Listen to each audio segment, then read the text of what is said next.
Ораза тұтқан адамның күні бойы шаршамай, оразаны қиналмай өткізуінде сәресінің алар орны ерекше.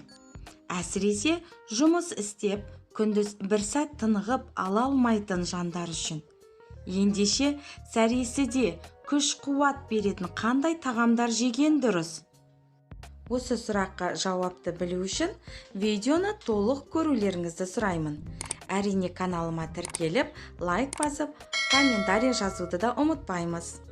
Ең алдымен мәзіріңізден ащы, тұзды, майлы, тым қою, қуырылған тағамдарды, кофе мен қою шайды, тәттілерді, гамбургерлер, фастфуд, газдалған сусындарды алып тастаңыз. Себебі бұлар ағзаңызды әлсіретіп, тез шөлдетіп, қарныңызды тез аштырады.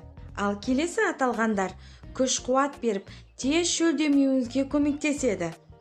Тары, талқан, балғын көкөністер мен жемістер, күріш, сүт өнімдері, қарақұмық, макарондар, сұлы жармасы, ботқалар, қызыл бадана, қантсыз, табиғи шырындар, жасыл көкөністер, бұршақ. Суды тамақтанып болған соң ішкен абзал.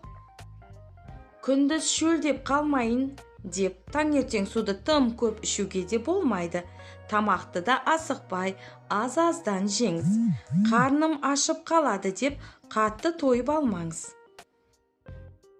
Алла баршаңыздың оразаларыңызды қабыл етсін.